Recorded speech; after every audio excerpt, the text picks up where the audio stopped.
Hola, buen día. Hoy les venimos a presentar el tema de genética y comportamiento humano, una mirada ética desde la psicología. Nuestro grupo se conforma por Karen Dayana Colmenares Suárez, Carol Tatiana Barco Lozano y quien les habla, Karen Daniela Yate Moreno. En este video les hablaremos sobre un tema fundamental para comprender el comportamiento humano, genética y comportamiento humano, una mirada ética desde la psicología. El objetivo de este video es explicar los conceptos fundamentales de la genética relacionados con la conducta y el desarrollo humano, y reflexionar críticamente sobre sus implicaciones éticas desde la perspectiva de la neurodiversidad, reconociendo la diversidad genética y cerebral como parte de la variabilidad humana y no como patologías que deben ser corregidas. ¿Qué es la genética y por qué es importante en psicología?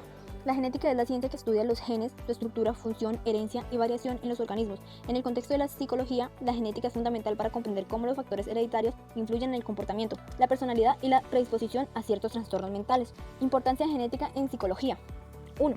Comprensión de trastornos mentales. La genética permite identificar predisposiciones hereditarias a trastornos como la depresión, la esquizofrenia y el trastorno bipolar. 2. Desarrollo de la personalidad y el comportamiento. La interacción entre genes y ambiente influye en la formación de la personalidad y las conductas individuales. 3. Psicobiología de la agresión y la violencia. Estudios en psicobiología han explorado cómo factores genéticos, junto con influencias ambientales, pueden contribuir a comportamientos agresivos o violentos. 4. Educación y desarrollo cognitivo. La psicología genética, impulsada por investigadores como John Piaget, se centran en cómo los procesos mentales se desarrollan desde la infancia. Hola, muy buenos días a todas y todos. Mi nombre es Karen Colmenares y voy a expresar brevemente sobre conceptos de genética y su relación con la psicología.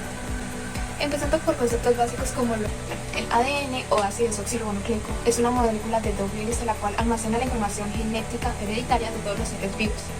Dentro del ADN encontramos los genes, los cuales son los encargados de indicarnos cómo fabricar proteínas que construyen y mantienen nuestro organismo. Otro concepto clave que podemos tener en cuenta en este tema es el de herencia. Al hablar de herencia nos referimos a cómo pasa el ADN de una generación a otra, de padres a hijos. Eso puede determinar rasgos físicos como el color de ojos, la estatura o incluso el color del cabello. En algunos casos también ayuda con la predisposición para ciertas enfermedades. También existen las mutaciones, que son cambios en la estructura del ADN, las cuales pueden alterar la función de los genes y generar trastornos genéticos. Otro concepto que tenemos que tener en cuenta es el genotipo y fenotipo. El genotipo es el conjunto completo de nuestro código genético, mientras que el fenotipo es la manifestación visible de ese código, influida por factores ambientales y nutricionales. Otro concepto que podemos tener en cuenta es el de la epigenética. El concepto se refiere a los cambios que ocurren en la expresión genética encima del ADN. Estos cambios son generalmente el resultado de modificaciones químicas en el ADN o en las proteínas histonas que rodean al ADN. Podemos considerar que la genética aporta un peso considerable a cómo los individuos desarrollan su personalidad, sus emociones o incluso comportamientos. La interacción entre genética y ambiente es la base del modelo biopsicosocial, el cual considera factores biológicos, psicológicos y sociales para entender nuestra salud y comportamiento. En casos como trastornos mentales como depresión, ansiedad o esquizofrenia, se ha demostrado en investigaciones de estos últimos años que hay genes vinculados a diferentes enfermedades, lo cual demuestra que hay mayor susceptibilidad a padecer una enfermedad de este tipo cuando los padres padecen dicho trastorno y lo heredan.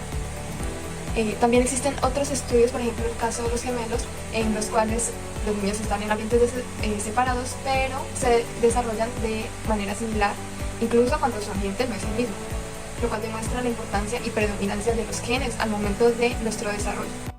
Mi nombre es Tatiana Barco y mi tema a tratar es la postura ética de la genética a la psicología. La genética influye en la psicología y en la conducta humana, pero también plantea importantes dilemas éticos.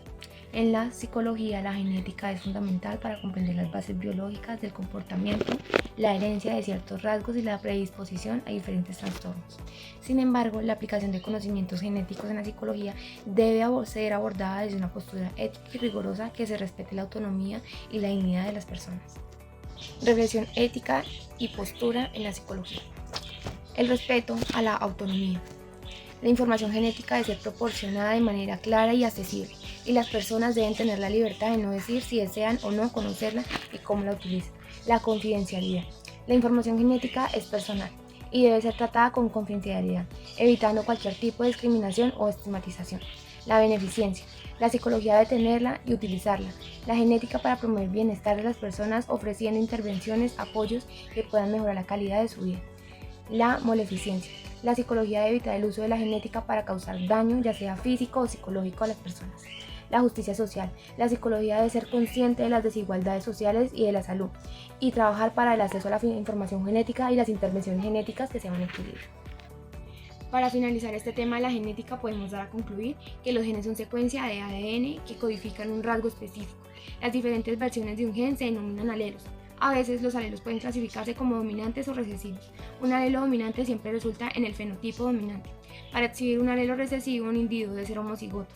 Para el alelo recesivo, los genes afectan tanto en características físicas como en las psicológicas. En última instancia, cómo y cuándo se expresa un gen y cuál será el resultado, tanto en términos de características físicas como en psicológicas. Depende de la interacción entre nuestros genes y nuestro entorno.